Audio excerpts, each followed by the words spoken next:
요즘 매스컴에서 이슈되는 그런 주제들이 많이 있습니다. 그런 부분에 있어서 저는 지금 드러나는 이슈의 문제를 가지고 설교를 잘 하지는 않습니다. 미리 이제 그런 부분을 생각을 하고 말씀을 통해서 우리가 어떻게 살아가야 되는지, 주님은 또 어떤 것을 우리에게 요구하는지를 이제 말씀을 통해 우리가 선포하고 또 살펴보기도 하지 않겠습니까? 이제 그런 설교를 하는데, 오늘 그렇다고 해서 제가 지금 이슈되는 그런 주제로 설교를 하려고 하는 건 아닙니다. 이제 그런 부분 속에서 우리 그리스도인들이 해야 될 일, 어떻게 나아가야 되는지를 또 말씀을 드리려고 하는 것인데, 이제 인권 위원장 그 문제를 잠깐 이야기하려고 합니다. 그분에 대해서 잘 알지도 못합니다. 그분이 이제 청문회에서 밝히 자신의 그 신앙의 문제를 언급한 부분이 있었죠. 창조론을 믿는 그 부분을 언급을 했습니다. 이제 그 부분에 대해서 언급을 하니까 국회의원들이 질문을 하면서 이제 진화론 이야기를 좀 한 바가 있죠. 많은 사람들이 진화론을 믿는 분들이 많습니다. 또 교회 다니는 사람들 중에도 여전히 진화론을 믿는 분들도 있죠.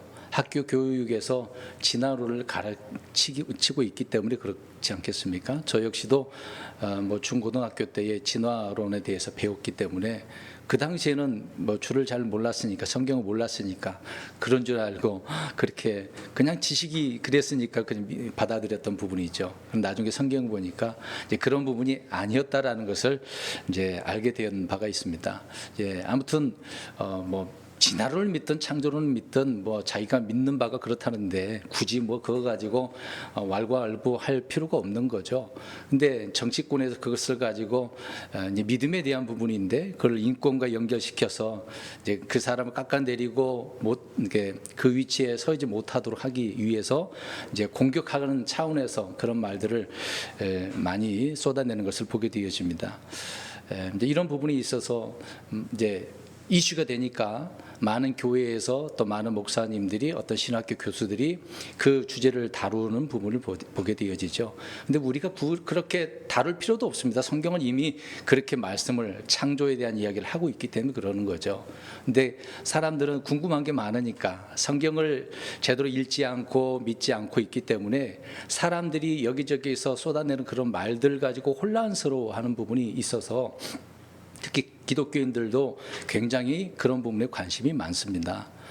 그래서 이제 나는 진화론 배웠으니까 그런 생각이, 선입견이 있었기 때문에 성경을 그렇게 그런 시각으로 보면서 이해를 하려고 하는 바가 있는 것이죠. 여러 번 이제 제가 강조했던 부분이 있는데, 잘잘법이라고 하는 그런 주제로 교수들이, 목사님들이 또 다른 패널들을 이제 데리고 와서 강의를 하는 것을 보게 되어집니다. 유튜브에 그런 내용이 있어요. 이제 이런 문제가 생기니까 이렇게 제목을 써놨더라고요. 기독교 목사가 말하는 진화론이 사실인 이유. 이렇게. 그러니까 그 목사님은 진화론을 믿는 거죠. 참 연세대 출신이고 이제 김학철 목사라고 하는 분인데, 많은 사람 비판하는 면도 있고 또 그걸 옹호하는 사람들도 있더라고요. 또 이제 이분이 창조론이냐 진화론이냐 몇 년 전에 이런 주제로 또 올린 적도 있었더라고요. 보니까 이런 댓글을 잠깐, 또 어떤 사람이 이렇게 댓글을 했습니다. 이 사람 믿음의 사람이라고 하는지 모르겠습니다만, 성경은 경전이니 신앙으로 믿고 진화는 사실이니 과학으로 신뢰하면 될 것 같습니다. 이런 댓글을 달았더라고요. 근데 우리가 알다시피 과학은 성경의 디모데전서 6장 10절에 뭐라고 이야기합니까? 성경 안 읽어보셨어요?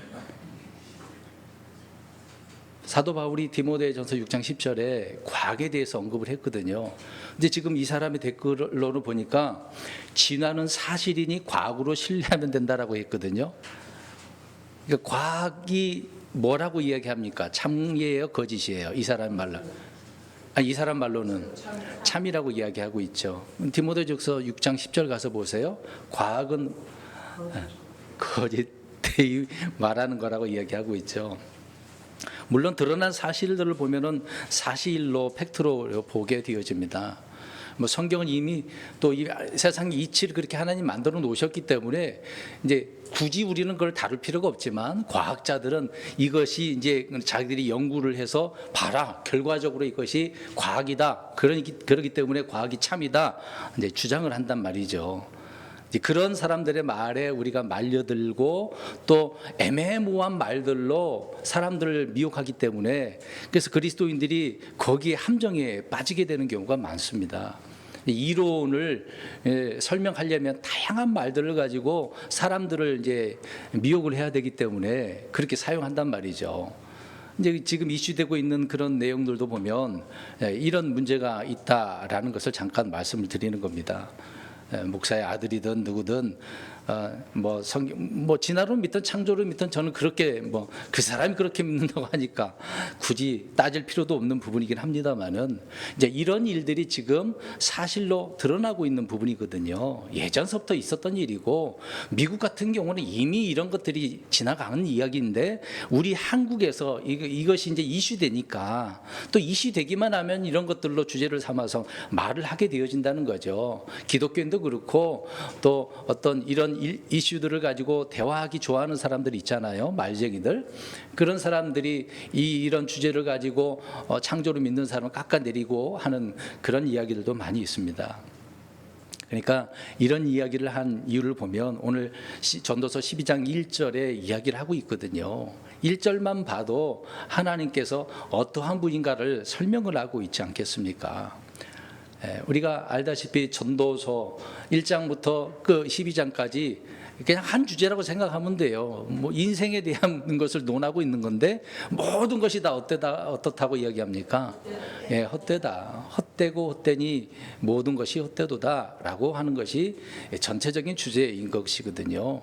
솔로몬이 인생을 살아보니까 나이 들도록 늙어서까지 경험을 해보니까 다 헛되다라고 그렇게 말하고 있는 거죠. 그래서 그런 내용들을 글을 쓰면서 전도서 12장에 그래서 젊은 시절에, 그래서 나이 들기 전에, 병들어서 눕기 전에, 죽기 전에 조금이라도 젊었을 때에 사람이 어떻게 해야 되는가라고 12장에 말씀을 하고 있는 것입니다.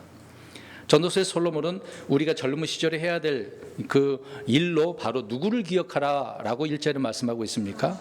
창조자를 기억하라라고 이야기합니다. 창조자. 그러니까 하나님께서 무엇을 하신 분이에요? 창조하신 분이다라고 이야기를 하고 있는 거죠. 없는 것을 만들어내신 분이거든요. 근데 그 누구도 만들 수 있습니까? 없거든요. 근데 이제 과학자들은 이제 뭐 빅뱅 이론이라든지 어떤 그 오래 몇백만 년 전에 이런 것들이 터져서 이제 조금씩 커지다가 가지고 이런 것들이 생겨났다라고 이야기합니다. 말도 안 되는 거죠. 그러니까 진화론도 이론이거든요. 이론. 이제 그 이론을 사람들은 뭘로 받아들이는 거죠? 참 사실로 받아들인다는 게 문제죠. 근데 성경은 이런 과학적인 부분, 아까 디모데전서 6장 뭐라고 그랬습니까? 거짓되다. 물론 이 드러난 것은 그대로 눈으로 보면은 이게 팩트다라고 이야기할 수 있겠지만, 이제 그런 것을 가지고 뭔가 이야기하려고 하는 것들을 보면은 대부분 거짓된 것이기 때문에 사도 바울은 경계를 한 것이거든요. 그 당시에 뭐 그리스 철학이 많이 있었고 또 과학이 발달되지 않았습니까? 그런 것들이 이제 믿는 자들 속에 교회 안에 들어왔기 때문에 조심하라. 그런 말에 우리가 넘어가서는 안 된다. 바울은 이제 디모데전서에서 말씀을 하고 있는 것이거든요. 근데 사람들은 그런 내용의 말씀도 쳐다보지도 않고, 기독교인들이 특히 그런 내용이 있는지도 모를 뿐더러 그냥 아까 얘기했던 것처럼 진화는 사실이니까 신뢰하면 된다라고 이야기를 하는 경우가 많은 거죠. 여러분, 예전에 보면 영국이나 미국을 우리가 보게 되어지면 수많은 사람들이 어린 시절에 구원받은 것을 우리가 알 수가 있습니다. 엄청난 부흥이 중세 시대 그 이후에 점점 이게 폭발적으로 일어나는 부분이 있거든요. 특히 1800년, 1900년 그쯤에 많은 사람들이, 그리스도인들이 생성되는 것을 보게 되어집니다. 그래서 그때 왜 그러냐면은 부모님들이 자녀들이 이제 태어나게 되어지면 어렸을 때서부터 뭘 가르쳤겠어요? 하나님 말씀, 주님이 어떤 분인지, 창조가 무엇인지를 성경 이야기를 해주고 있는 거잖아요. 창세기부터 이야기거리가 얼마나 많습니까? 특히 부모님들은 자녀들에게 어렸을 때부터 그런 이야기들을 해줬어야 돼요. 그래야 그 아이들이 자라서 하나님의 그 자연스럽게 들었던 그런 말씀들이, 성경의 그런 올바른 진리의 말씀들이 스며들게 되어지는 거죠. 근데 그렇지 않으면 세상 교육이 먼저 선제돼서 받아들여지게 되어지면 주님의 말씀들이 굉장히 거부감이 있게 되어지는 건 아니겠습니까? 이미 선입견이 생긴 거예요. 잘못된 지식이 들어왔기 때문에 그것으로 인해서 아무리 올바른 것이라 하더라도, 참된 것이라 하더라도 거부감이 생길 수밖에 없기 때문에 그렇습니다. 그래서 부모님들이 자녀들에게 복음을 전했기 때문에 많은 구원받은 자들이 있게 되었던 것입니다. 그러나 지금은 어떻습니까? 미국만 봐도 유럽, 우리가 들려오는 소식들이 많잖아요. 근데 아이들뿐만 아니라 대학생들, 젊은 사람들, 또 많은 사람들이 창조자 하나님을 기억을 하겠습니까? 기억 못하죠. 알 수도 없죠. 왜 그렇겠습니까? 어렸을 때서부터 이런 하나님의 말씀에 대해서, 창조주에 대해서 들은 바가 있겠어요, 없겠어요? 없죠. 왜요? 학교에서 가르치지 못하도록 하기 때문에. 미국에서는요, 기도도 못합니다. 공공 그 장소에서 기도도 못하고 복음도 전할 수도 없습니다. 만약에 그렇게 했다가는 어떻게 돼요? 잡혀 들어가요. 실제 그렇습니다. 실제예요. 오래된 일이에요. 근데 우리나라는 어떻습니까? 자유롭죠. 아직까지는 자유로워요. 이제 점점점 그런 일들이 하지 못하도록 되어질 것입니다.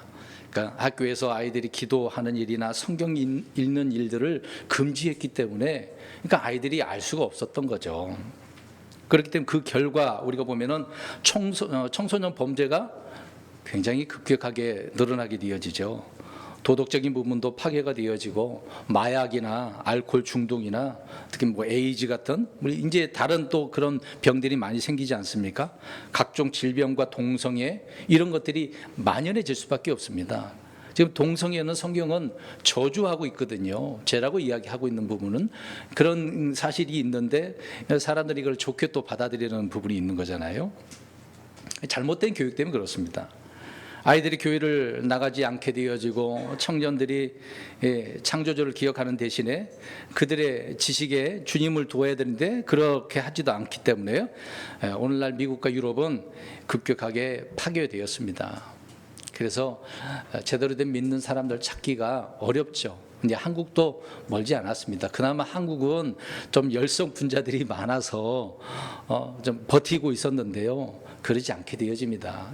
그런 정치권에서만 봐도 얼마나 많은 사람들이, 특히 믿는다라고 하는 사람들도 진화론을 가지고 들먹이면서 공격을 하고 있기 때문에 굉장히 어렵습니다. 아까 소개한 그 잘잘법의 연세대학교 교수, 신학교 교수거든요.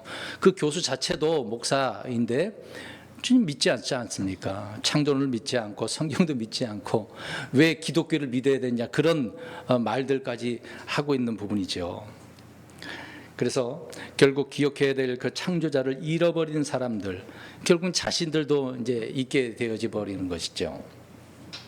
오늘 전도서 12장의 내용을 보면은 사람이 늙기 전에, 또 죽기 전에 해야 될 일들을 말해주고 있습니다. 그래서 1절, 2절에 그렇게 언급을 하고 있고, 또 1절에서 7절까지 보면은 젊은 사람보다도 지금 나이 든 사람, 노인에 대한 어떤 시적인 그런 표현으로 말씀을 해주고 있습니다.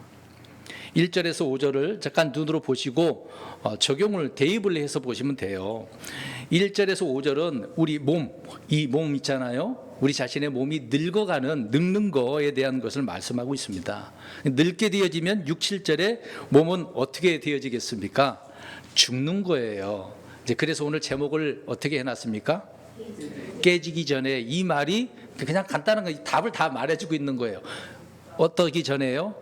죽기 전에, 그런 의미거든요. 죽기 전에, 깨지기 전에, 우리가 뭔가 깨트린다, 부순다, 그런 의미인데, 이 몸이 깨지기 전에 이제 그렇게 설명을 하고 있는 거죠. 뒤에서 또 설명을 드리도록 하겠습니다. 그래서 1절에서 5절 같은 경우에는 이해하기가 그렇게 어렵지는 않습니다. 근데 문제는 6, 7절이 이제 어려운 문제거든요. 그러니까 우리 몸이 늙을 때 어떻게 되냐면은 눈으로 보세요. 1절부터 이제 설명드리는 부분이 되겠지만 손발이 막 떨리게 되어지고 허리가 구부러지게 되어지고 이가 막 빠지게 되어지고 이가 빠져서 수가 적게 되어지는 거거든요. 눈이 어두워지게 되어지고 목소리가 낮아지거나 막 이게 이제 이가 없으니까 이제 부드러운 음식을 찾을 수밖에 없겠죠. 그리고 귀가 멀고 밤에 잠이 잘 이제 자야 되는데 그렇지 못하고 자주 깨는 현상이잖아요. 목소리가 막 떨리게 되어지고 뭐 소리에 막 굉장히 민감한 그런 상태를 또 볼 수 있습니다. 외출하는 것이나 여행하는 것이 막 두렵고, 그리고 이제 머리가 백발이 되는 아몬드 이야기가 나오는데 희잖아요. 머리가 백발이 되는 그런 부분을 말하고 있고, 또 가벼운 음식도 소화가 되지 않는 부분, 또 육식, 이제 식욕, 이런 곡식이 이제 못 먹게 되어지는 것이 이빨이 이제 제대로 되지 않기 때문에 그렇죠. 그래서 마침내 이제 멀리 있는 자기 집, 그러니까 오래 존속하는 집이라고 되어져 있거든. 옛날에는 멀리 있는 집이 그렇게 되어져 있는데 하늘이나 지옥을 이야기하고 있는 것입니다. 그러니까 그렇게 죽는다는 이야기죠. 그래서 5절에 장사 지내는 것을 설명을 하고 있는 겁니다. 이제 이런 내용을 이따가 자세히 설명드리면서 대입해 보면 우리 몸이 이렇게 되기 전에 우리가 정신 차려야 되겠구나. 후회하지 않는 인생의 삶을 살아가야 되는 거구나. 그래서 결론적으로 1절 말씀에 누구를 기억하라? 창조를 기억해야 되는 거구나. 정신 차리라는 얘기예요. 그러니까 저는 지금 이슈되는 걸 가지고 그 이슈되는 거 비판하려고 하는 게 아니라 저와 여러분 우리 성도님들이 지금 나이가 들어서 죽기 전에 어떻게 하자는 거예요. 언제 어디서나 항상 창조주 하나님을 기억하자. 그런 하나님 믿고 살아가는 거죠. 누가 뭐라고 하든 신경 쓰지 말고 저 사람 저렇구나. 정치인들이 그렇게 믿지 않는 자들이 저렇게 반론하든 그래 니네들 그렇게 알아서 해라. 관심 두릴 필요가 없는 거예요. 우리가 관심 갖고 공격을 하면 그 사람들이 더 좋아해요. 더 막 말들을 찾아가지고 공격하는 사람들이거든요. 굳이 그렇게 할 필요도 없습니다. 자, 그런 부분을 12장에 이렇게 언급을 하고 있습니다. 1절부터 좀 우리가 살펴보면, 그러니까 쭉 이제 자세히 강연은 할 수 없지만 중요한 핵심을 다루면서 우리의 몸이 이렇게 되는구나. 먼저 이 부분을 이해를 했으면 좋겠습니다. 1절에 말씀드린 것처럼 내 창조자를 기억하라고 했습니다. 창조자가 누구겠어요? 하나님이시죠. 요한복음 1장 3절에 모든 것을 창조하신 분이 있는데 그분이 우리 예수님이래요. 하나님도 창조자고 우리 예수님도 창조자고 성령님도 창조자세요. 근데 우리 예수님이 창조주 하나님이다라고 요한복음 1장에 강조를 하고 있는 거거든요. 빛이신 분이 이 어둠에라고 하는 곳으로 오셨잖아요. 빛으로 오셨고 또 말씀으로 오셨고, 근데 이분은 창조주다라고 말씀을 하고 있는 것입니다. 그래서 분명히 1절에 창조자는 우리 예수님이다, 우리 하나님이다 라고 강조를 하고 있는 거죠. 그래서 이런 창조주라는 사실을 우리가 알고 믿고 기억해야 된다라고 강조를 하고 있는 것입니다. 여기 계신 분들 다 믿잖아요. 창조주 하나님 말고 다른 하나님을 믿는 분 계십니까 여기에? 없잖아요. 다 창조주 하나님 믿는 걸로 저는 알고 있습니다. 근데 이런 주님을 늘 하라라는 이야기죠. 알고 믿고 기억해야 되는 부분입니다. 그래서 성경은 그렇게 우리 예수님이 창조주라는 사실을 밝히 드러내서 말씀해주고 있는 거예요.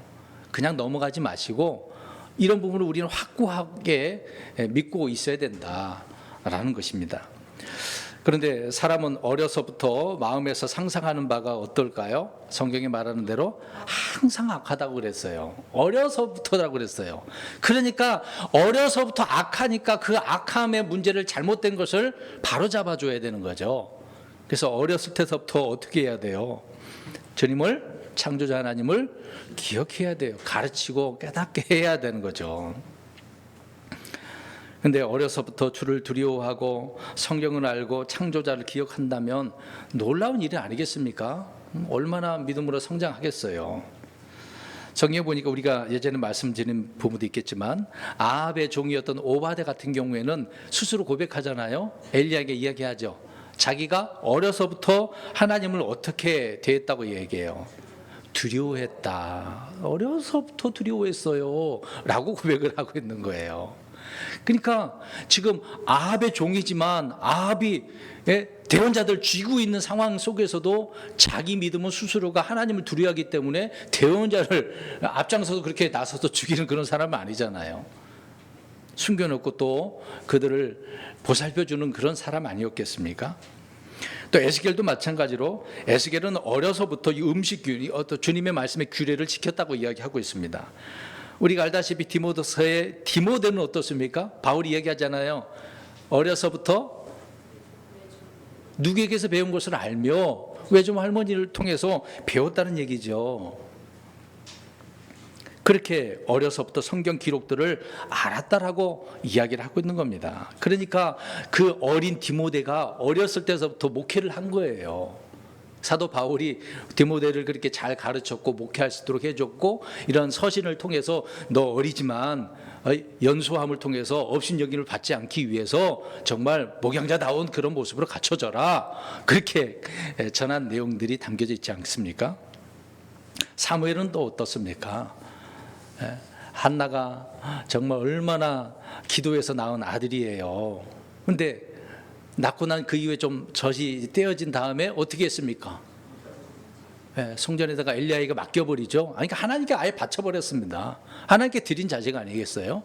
그러니까 늘 성전에서 엘리 제사장 옆에서 무엇을 배웠겠습니까? 하나님의 말씀, 주님이 어떤 분인지를 알게 되었던 거죠. 주님을 알았습니다. 물론 처음에 이제 주님의 음성을 잘 못 알아들은 부분도 있겠지만, 그래도 성전에서 무엇을 해야 될지를 아는 사람이었잖아요. 배웠던 사람 아니겠습니까? 요시야 그 왕도 마찬가지고, 그 어렸을 때 8살 몇 살인가요? 아무튼 그 어렸을 때에 주님의 말씀들을 배워서 개혁하는 그런 사람 아니었겠습니까? 그러나 요즘 아이들과 청년들, 사람들 어때요? 오늘 여기 우리 아이들 잘 들어요. 학교 교육이 얼마나 잘못됐는지 알아야 돼요. 창조주를 기억하지 못하도록 하는 그런 교육이 만연하기 때문에 아이들이 무너지는 겁니다. 창조주를 모르면 오늘 어떻게 되는 거예요? 오늘 1절부터 7절까지 보면은 결국 어떻게 됩니까? 늙어서 이런 상태가 되어져서 깨어진다, 죽는다. 그때는 후회 못하는 거죠. 그러니까 정신 차리란 얘기예요. 더 젊었을 때, 그러니까 어렸을 때서부터라도 제대로 알라라고 말씀을 하고 있는 거죠.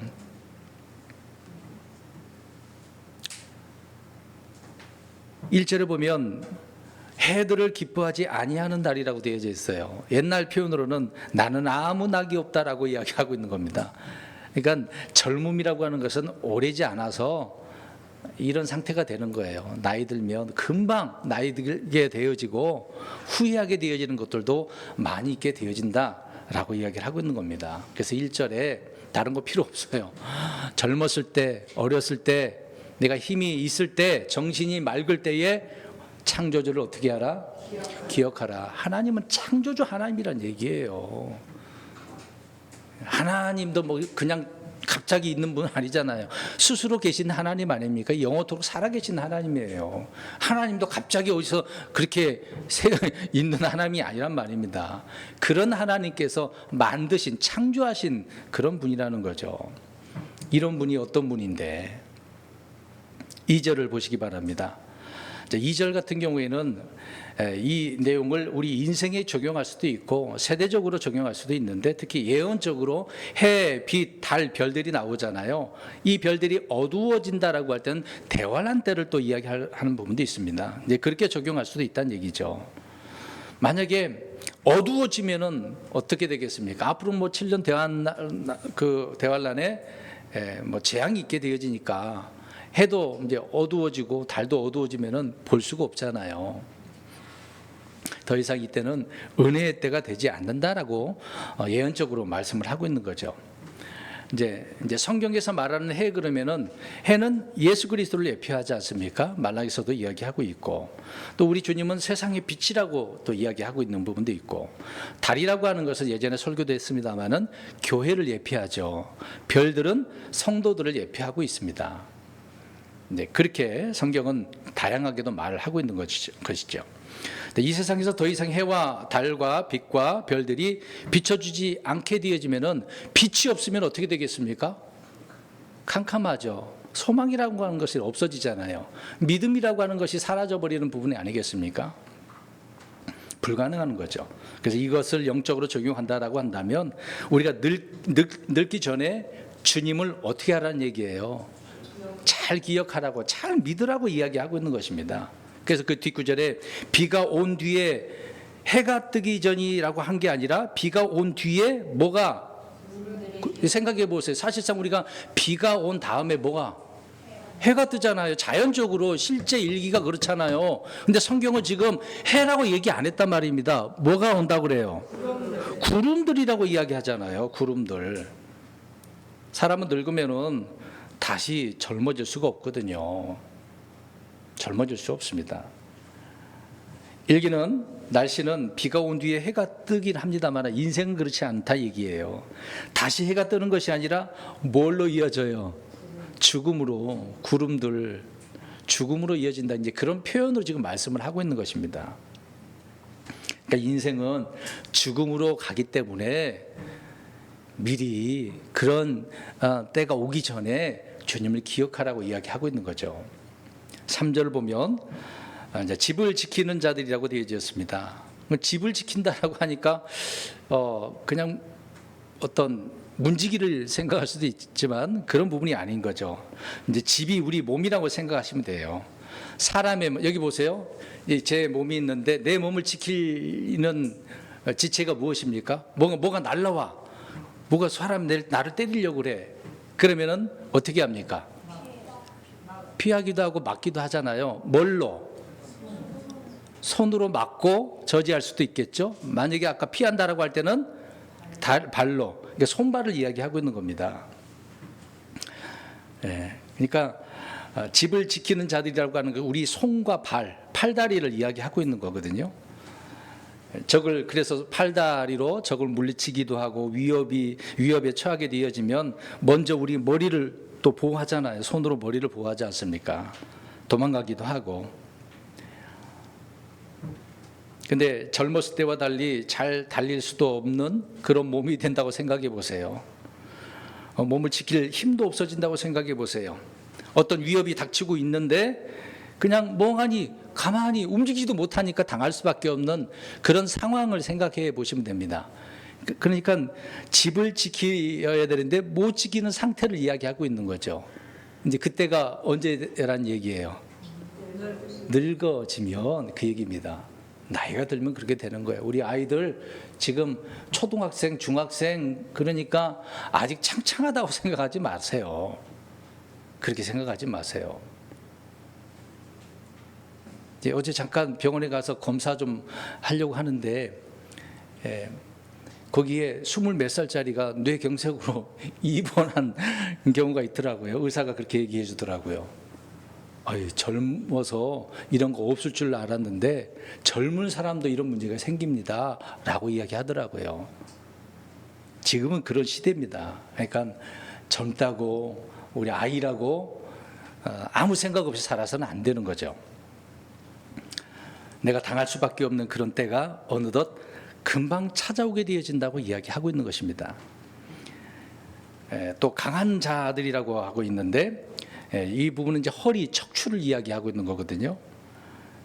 나이가 들면 허리가 어떻게 되겠습니까? 굽어지죠. 숙이게 됩니다. 그런 때를 이야기하고 있는 거예요. 3절은 지금 몸 상태를 이야기하고 있는 겁니다. 우리가 이제 어려서는 4발로 걷고 커서는 2발로 걷고 늙어서는 3발로 건다는 말이 있는 것처럼 그렇게 허리가 점점 나이가 들게 되어지면 굽어지게 되는 상태를 이야기하고 있는 거죠. 또 맷돌 가는 자들이 수가 적게 된다고 이야기하네. 이 맷돌은 뭘 이야기할까요? 수가 적어진대요. 이빨을 이야기하고 있는 거거든요. 사람들이 이가 빠져서 수가 적어져서 이가 없으면 어떻게 합니까? 음식을 못 씹어요. 지금 사람 몸 상태를 지금 이렇게 표현하고 있는 거예요. 딴 생각하지 마세요 지금요. 이빨로 갈아야 되는데 이게 안 되는 거 이빨이 없으니까 뭐 틀리라도 해서 씹으면 다행인데 이제 뭐 경제적 사정이 좋지 않은 분들은 그냥 사는 분도 얼마나 많겠습니까? 그 다음에 창문들로 내다보는 자들이 어두워진다고 그랬어요. 어두워지니까 창문 그러면 뭘 생각하면 돼요? 눈. 이제 생각 안에 잘 대답하고 계셔요. 눈입니다. 눈이 노안으로 와가지고 잘 못 보이는 거죠. 뭐 40, 50대 되면 그렇게 찾아오는 부분도 있잖아요. 여기 이제 60대, 50대 넘은 분들이 계시는데요. 그렇습니다. 벌써 안 좋아가지고 약 드신 분들도 계시고 안경 쓴 분들도 있고 그래요. 이런 상태에 우리의 몸이 돼버리는 거예요. 우리 아이들 정신 차리세요. 눈 감고 있으면 안 돼. 정신 차려야 돼요. 4절로 보세요. 맷돌 가는 소리가 낮아진다라고 이야기하고 있네요. 그러니까 이 말은 이제 잘 씹지 못하기 때문에 주로 부드러운 음식과 죽이나 이런 마실 것들을 선호하게 되어지는 거죠. 딱딱한 거, 질긴 거 잘 못 먹습니다. 늙으면 이가 성하지 않기 때문에 이런 맷돌 가는 소리는 낮아질 수밖에 없겠죠. 먹고 싶어도 먹지 못하고 먹고 싶은 욕구마저도 없게 되어지면 결국 어떻게 됩니까? 죽는 거죠. 근데 이 이빨 문제만은 아닙니다. 사실상 온몸이 지금 이렇게 되고 있는 상태를 설명하고 있는 거죠. 또 문들이 거리에서 닫힌다라고 이야기하고 있네요. 이리저리 다닐 수 없는 상태를 이야기하고 있는 겁니다. 그러니까 젊을 때는 내가 원하는 대로 많이 다 가고 그랬지 않습니까? 근데 나이가 들면 어디 다니기도 힘들어요. 운동하고 싶어도 그게 잘 안 돼요. 근데 젊어서는 막 지금 우리 젊은 아이들 영화관 가고 술집 가고 어떤 마켓, 대형 마켓도 가고 백화점도 가고 자유롭게 그렇게 다니지만은 나이가 들면 그렇게 안 돼요. 그래서 결국은 병원에 가게 되어지고 영안실 가게 되어지고 땅속으로 들어간다, 죽는다. 그 얘기를 지금 4절에 이야기하고 있는 거죠. 그러니까 이게 전도서에서 솔로몬은 이걸 경험한 거예요. 이런 표현을 지금 해주고 있는 겁니다. 그냥 대놓고 눈, 코, 입 이런 걸 다 그렇게 얘기한 게 아니라 시적인 표현으로 이렇게 설명하고 있는 거죠. 그 다음에 새소리에 그가 일어난대요. 새소리, 짹짹짹 새소리 있지 않습니까? 그게 무슨 말이에요? 잠을 제대로 못 자는 거예요. 일찍 깬다는 얘기예요. 새벽잠. 참 잘 자면 얼마나 좋겠습니까? 날이 새기 전을 이야기하고 있는 겁니다. 노인들은 주로 잠이 없잖아요. 일찍 깨지 않습니까? 근데 깨면 다시 잠을 자기가 또 어려운 부분도 있습니다. 그래서 욥기서 7장 4절에 내가 누울 때면 말하기를 언제나 일어날까 언제나 밤이 지나갈까 하며 날이 셀 때까지 하염없이 이리저리 뒤척이는도다. 욥도 이런 경험을 했어요. 뒤척인데요. 잠을 못 자니까. 뭐 불면증을 이야기한 건 아니고 나이가 들면 이렇게 된다고 이야기하고 있는 겁니다. 그러니까 잠을 제대로 이루지 못한 고통을 이야기하고 있는 거죠. 그러니까 그러기 전에 어떻게 하라고요? 창조주 하나님을 기억하라고요. 또 노인들은 귀가 어두워져서 정상적인 소리를 잘 듣지 못하는 겁니다. 근데 이제 젊었을 때는 뭐 이 소리 저 소리 뭐 개의치도 않았어요. 근데 나이가 들면 굉장히 소리가 민감해져 가지고 조그만 소리도 어떻습니까? 깜짝깜짝 놀래죠. 그래서 목소리가 막 떨리게 되어지는 부분도 있고 그래요. 그래서 그 뒷구절에 음악하는 모든 딸들이 쇠하게 되리라 라고 이야기하고 있네요. 그러니까 이런 내용 보면 이게 도대체 무슨 말이야? 라고 하잖아요. 지금 설명해 주니까 이해가 되죠. 우리 몸 상태가 이렇다는 얘기예요. 지금 보세요. 음악하는 모든 딸들. 그러니까 목소리가 어땠다는 얘기예요. 젊었을 때는 쨍쨍하고 꾀꼬리 같이 뭐 아름다운 찬송 소리도 하고 그럴 수도 있는데 나이가 들면 그게 잘 안 되잖아요. 젊을 때 아무리 좋은 목소리도 그런 소리를 가진 사람도 나이가 들면 그냥 평범하게 되더라고요. 유명한 성악가가 있어요. 우리나라 이제 그분을 비판하려고 하는 게 아니라 이제 박종훈 하는 분 노래 정말 잘했거든요. 젊었을 때. 근데 나이가 들어서 노래하는 걸 제가 들었거든요. 근데 나이가 들면 그 목소리가 바이브레이션이요. 젊었을 때하고 달라요. 너무도 흔들리기 때문에 듣기가 참 좋지는 않습니다. 그렇게 된다는 얘기예요. 5절 보십시오. 그들은 높이 있는 것을 무서워한다 그랬어요. 그러니까 노인들은 높은 곳으로 올라가기가 그렇거든요. 높은 곳에 못 올라가려고 그래요. 힘들어요. 두려움들이 길에 있다라고 이야기합니다. 그러니까 제대로 손발을 쓰지 못하니까 자유롭지 못하니까 이런 모든 부분들이 이제 두려운 부분이 있게 되겠죠. 이제 그런 내용들을 이야기합니다. 그러니까 위험이 닥치게 되어지면 몸이 제대로 따라주지 않는 것이죠. 그런 상태를 이야기합니다. 아몬드는 아까 얘기한 것처럼 머리카락이 어떻게 되는 거예요? 희게 되어진다. 근데 메뚜기가 또 나왔네요. 메뚜기가 뭐가 된대요? 짐이 된대요. 이게 도대체 이게 무슨 말이에요? 메뚜기. 우리 곤충 아닙니까? 뭐 잡아서 먹기도 하는데 그런 메뚜기가 짐이 된대요. 예? 그만큼 메뚜기를 잡아먹을 수 있는 힘이 없게 되는. 그러니까 내가 무엇을 해서 노력을 해서 일해서 먹고 살기가 어렵게 되어진 때를 이야기하고 있는 것입니다. 그러니까 메뚜기가 짐이 되는, 일하는 게 짐이 되는 거죠. 어떤 일을 하고 싶어도 별거 아닌 거 사소한 것도 힘이 들어서 어려운 상태를 이야기해주고 있는 겁니다. 또한 욕구가 어떻게 된대요? 욕구가 없어져. 온 몸에 이제 기능이 떨어지니까 이거 하고 싶어도 못 하는 거죠. 그래서 대부분 연세 드신 분들은 거의 집안에만 오히려 그게 편하다고 이야기하는 부분도 많이 있습니다. 5절을 계속 보면 이는 사람이 자기 오래 존속하는 집으로 가고 애곡하는 자들이 거리들로 다니기 때문이라고 이야기합니다. 그러니까 하나 둘씩 사람들이 나이가 들면 어떻게 됩니까?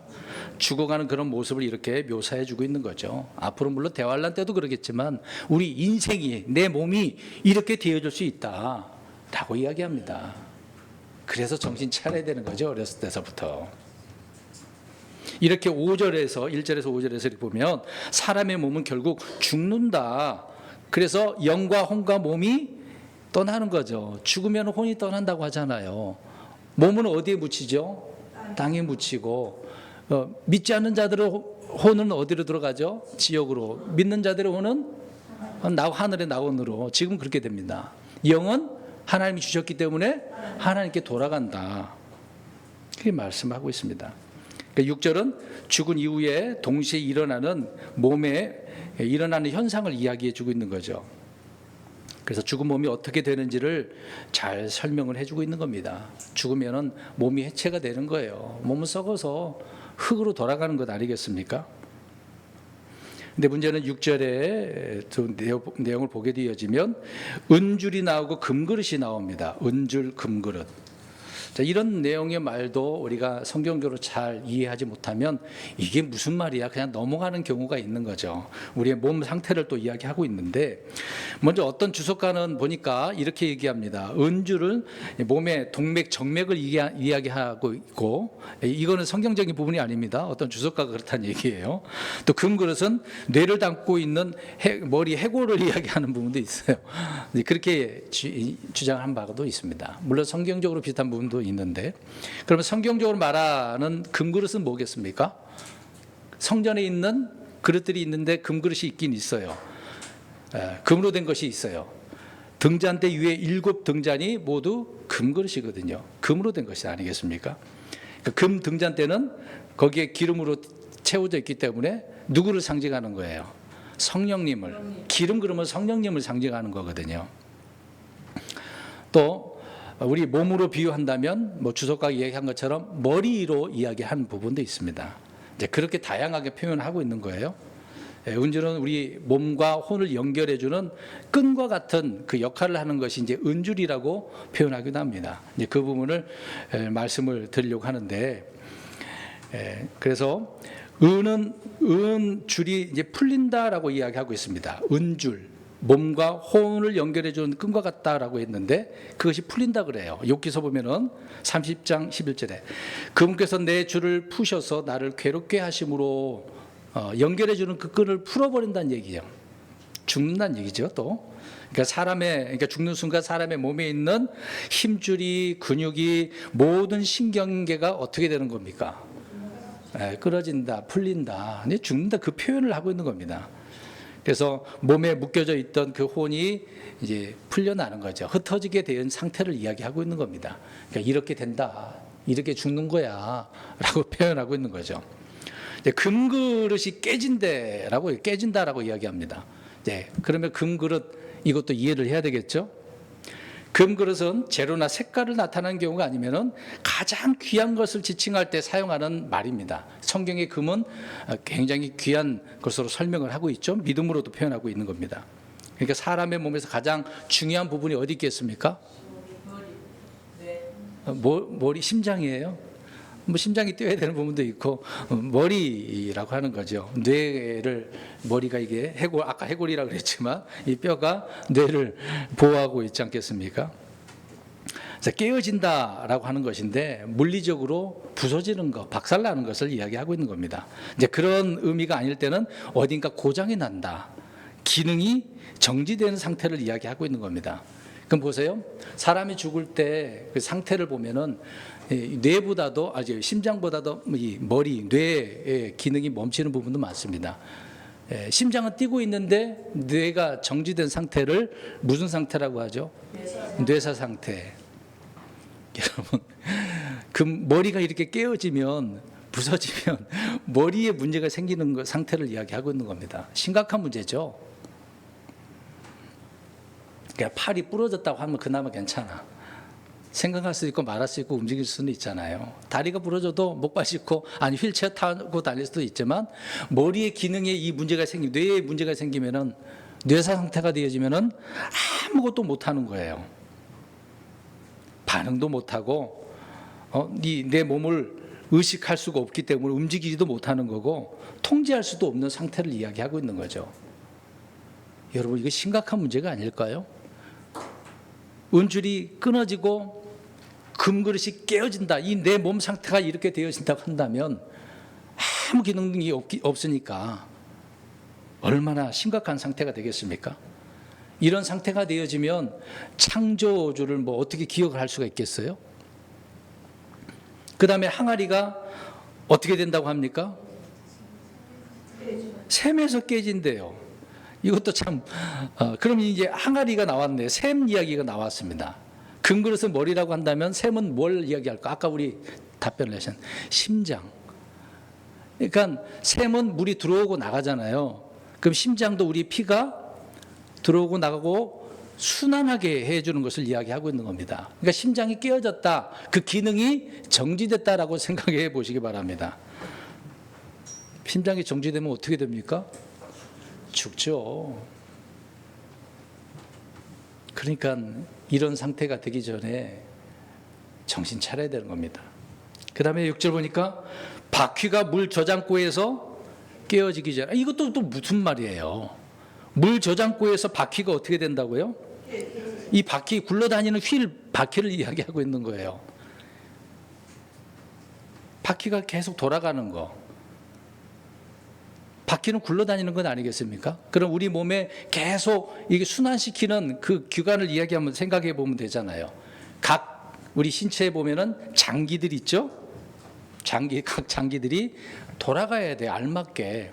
만약에 간 기능을 제대로 하지 못하면 심장 기능이 콩팥 있잖아요. 심장하고 신장, 이런 기능이 오장육부가 제대로 혈액이 또 돌아가지 않는다고 생각해 보시기 바랍니다.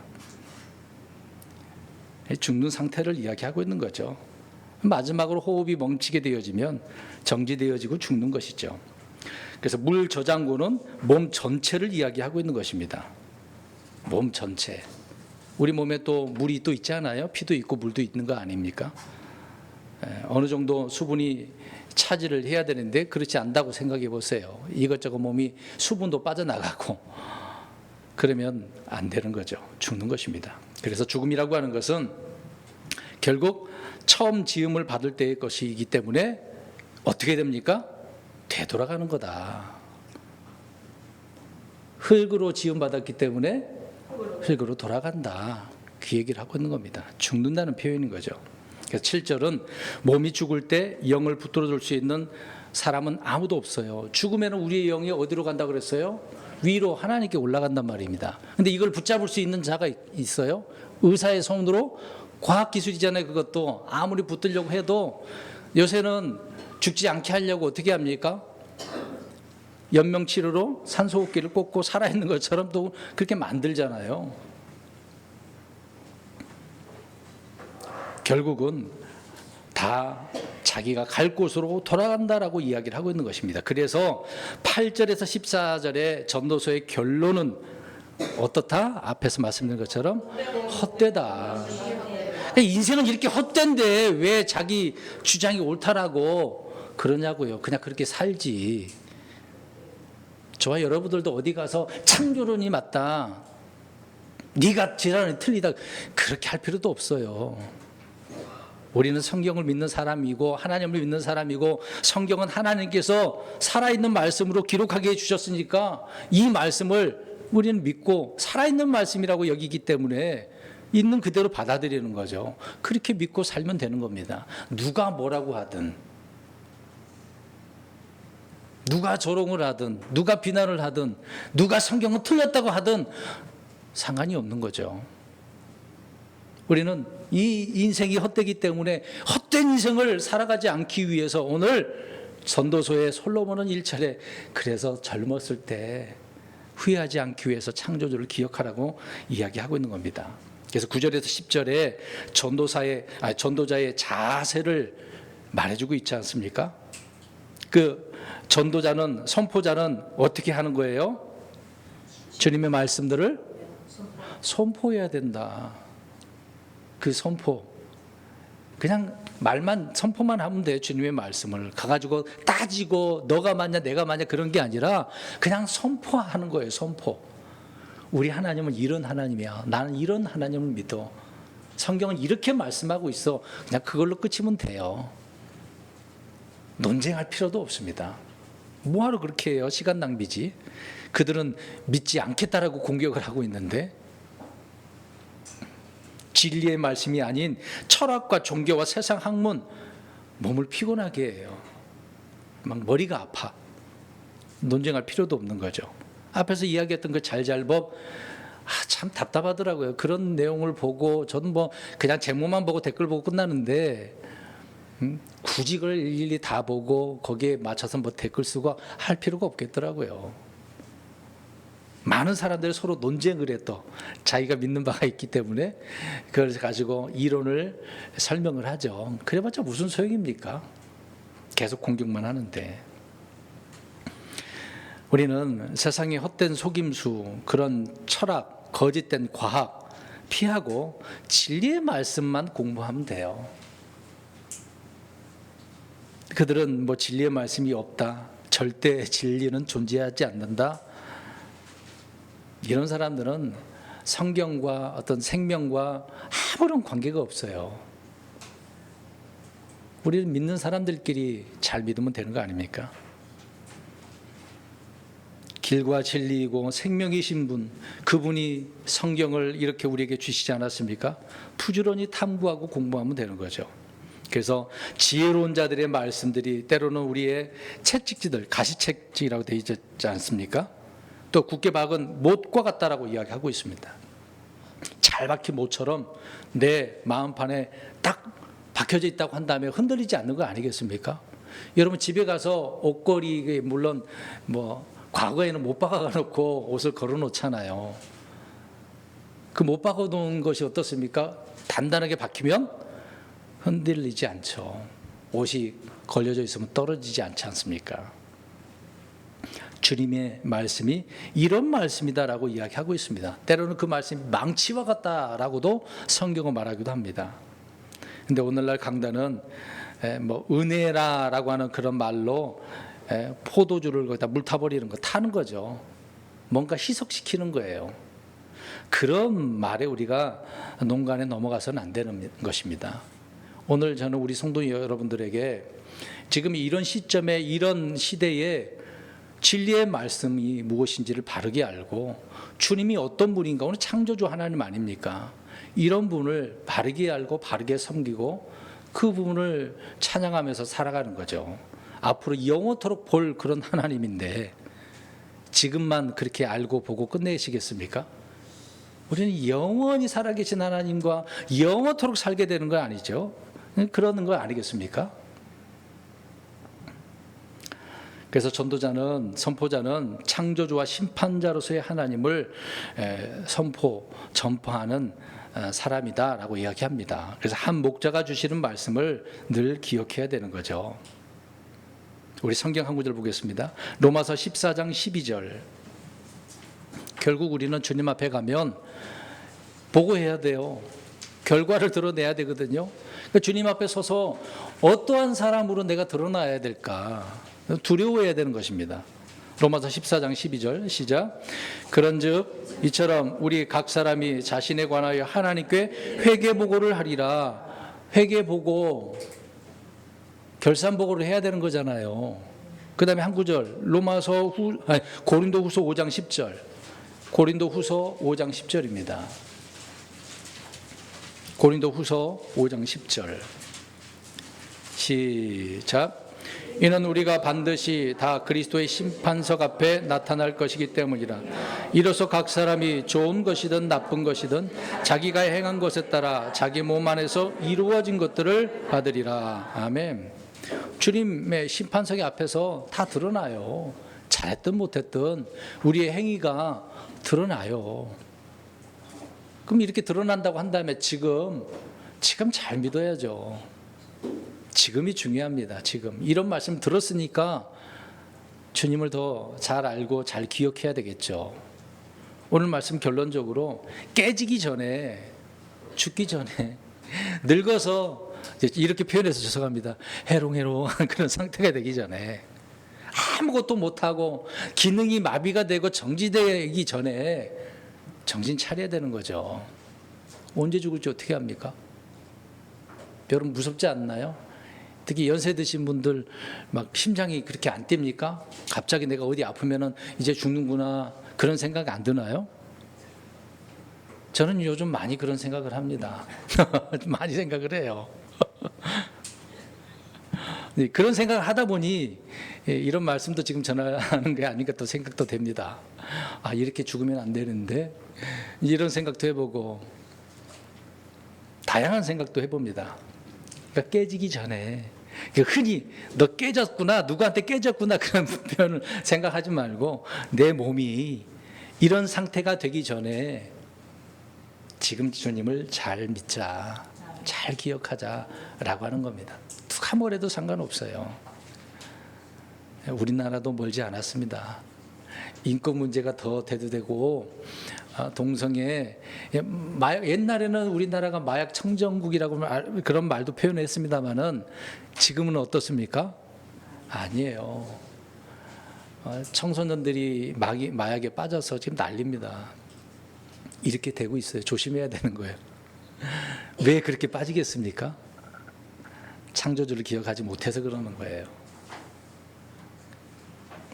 여러분, 이런 일이 오기 전에 주님을 신실하게 잘 믿고 기억하는 믿음의 사람들로 나아가는 세워지는 저와 여러분들이 되시기를 주의 이름으로 축원드립니다. 아멘. 기도하겠습니다. 하나님 감사합니다.